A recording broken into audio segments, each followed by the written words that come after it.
already Mongol, Mitro, and Tayson, where all of a sudden, mid-day one almost, maybe like game 2 or 3, started to get contested by Jaspe, Lenouf, and Moraine, who is from the DreamHack Anaheim champion. So Gamma's Moraine is now dropping over here and hanging out with them. You can see Mito trying to put some shots there. They already have one player kind of isolated out over in the water, but some shots coming through now as a high ground take comes through. That was the crash pad getting up and above. It's going to be a little bit difficult. Fighting with a charge from the low ground isn't necessarily the best position.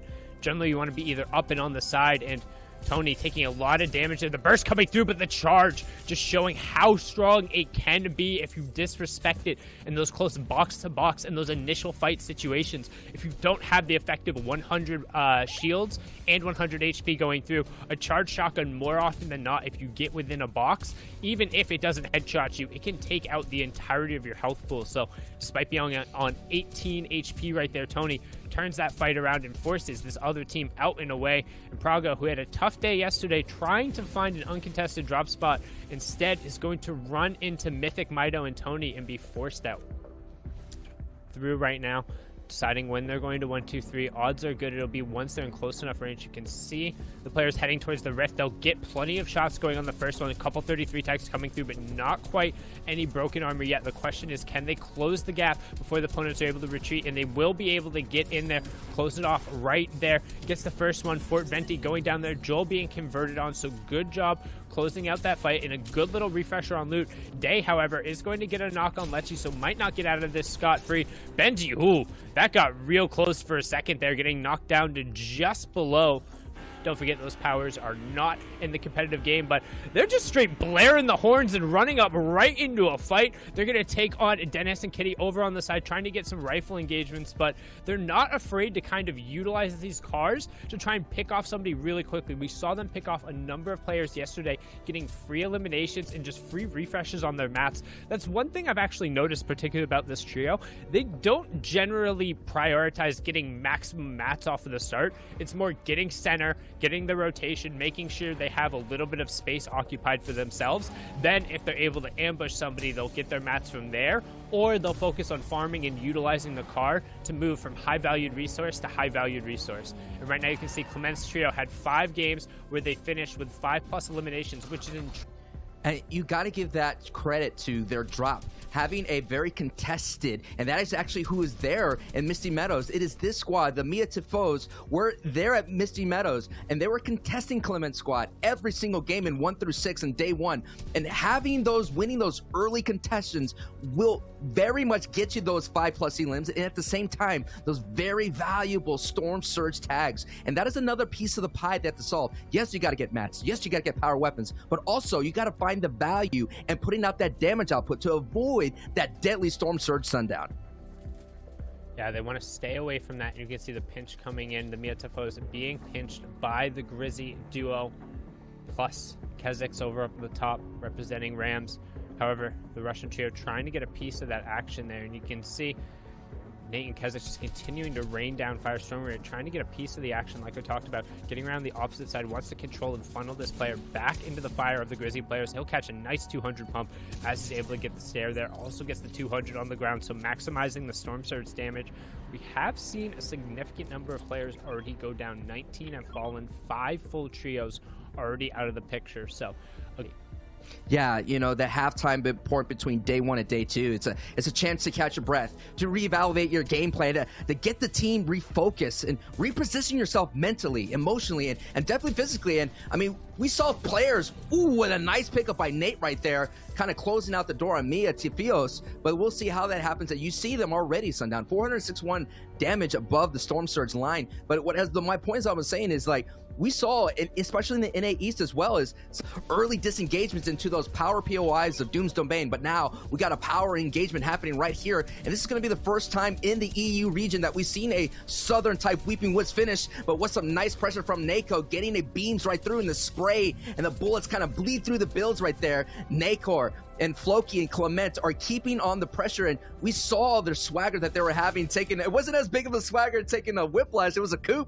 But right now, we're going to switch on over with Jachu, Advise, and Paco. They've been doing kind of a scavenger route between the Sentinels and the Ghost Hill, as well as the old Ghost base with Hero Hill there. One of, I think, the stronger and only really now viable scavenger routes with the chest pawn change. And you can see they're also able to hold on to 2 gas canisters. They're right on the edge, currently sitting on the low ground, but the Storm is going to force this team into them. However, they're just going to rotate away, utilizing their utility from the high ground and shooting across. You can see him trying to locate him there, and he finds it. Some great bullets sneaking in there, and that's exactly what I just talked about. His teammates spraying with the regular ARs, and then the burst rifle able to sneak through. Jamside, being the low HP one, gets taken out. A little bit of help from the Become Legends trio, who is also lobby focusing them just above. Anas also on the other side is going to get a piece of that pie, and Jaspe is going to get a knock onto Be Hard Mod. So a lot of players going down there. There's the first gas can. It's a double gas can, breaking it out instantly. Hellraiser gets raised himself in a brilliantly done play. That's why you use 2 item spots to set that up. They're trying to follow up with the second one right away. I apologize, that was just the one, but so well done here from Advise, Paco, and Jachu, Sancho. Oh my goodness, the technique that is kind of blazing out of the Fortnite competitive community, we just saw that kind of develop. I remember seeing it posted on the Reddit competitive post, and everybody was like, oh my goodness, that's going to be a fire thing to do. And you seeing the explosive results, you can't prepare for that. There's no indication, it just comes out of nowhere. And before you know it, a big explosion happens. You're kind of like flabbergasted, so you kind of knock back on your heels in that big knockout blow as Advise and Jachu and Paco, who had a great day in day 1, are starting off day 2 really strong here. But the question is, Sundown, how are they going to make this rotation? They have a lot of shockwaves into that, but we have seen the value of a shockwave, especially for a Mongrel who was able to take height and a victory out with just 1 shockwave. Yeah, and don't forget, we are just now into the placement points coming through top 17, so 1 placement point has been going off. As each trio falls, an additional point will be going through. And right now, Sammy trying to make the Become Legends trio fall, gets a good down onto 6, but Dennis ends up getting traded out as well.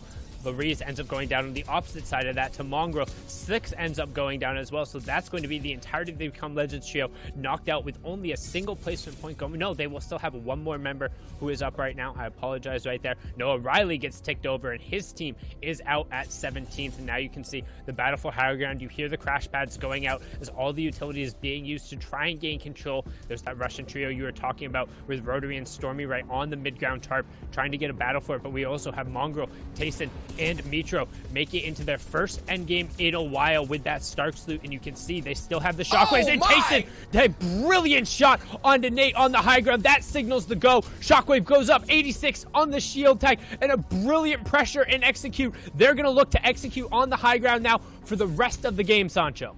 Unbelievable snipe from Tayson. That is the solo champion. Can he go back to back? It'd be unbelievable to see a solo finish in a trio championship here, but that is going to be a story that we're going to watch the entire way as Tayson, Mongrel, and Mitro have the control of this entire lobby and is pushing right back up at high elevation. So everybody on the low ground, as you're seeing here, are going to be in danger. Mid ground will all of a sudden turn into low ground, and the people at height are going to be vibing as they're going to send down the beams. But here we are at the low ground, in the mud, AD and Amplify Matzo, who got a victory out previously, have been in this position before. This is where they got that victory out, ratting their way through, snaking their way through.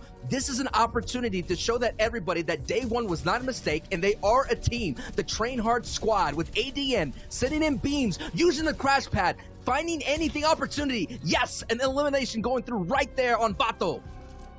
But that was not their knock, so no siphon, no points coming through. They will get the mats from that, which at this point might be the most important thing. But up on the high ground, we still have the control coming out from Tayson, Mitro, and Mongrel. However, we've talked about the other team who was initially contesting them, left them there this game. They were hip to hip right there, trying to sneak on the other side and find a layer for themselves. That's Jaspe, Leneuf, and Moraine. Leneuf under a lot of pressure right now. They're super low on builds, and you can tell the pressure is on for them. Leneuf ends up going down to Airwalks, the back-to-back Pro-Am champion. However, he will get traded back out by Jaspe. Leneuf is going to be left behind, and it's going to be a duo effort now for Moraine and Jaspe as we head into the final moments of match number 7 here, the first on the day in EU.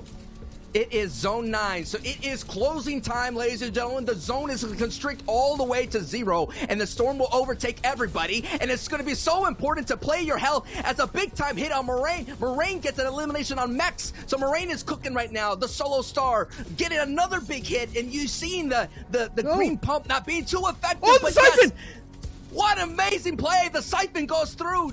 Sundown, Moraine is on fire right now and cooking.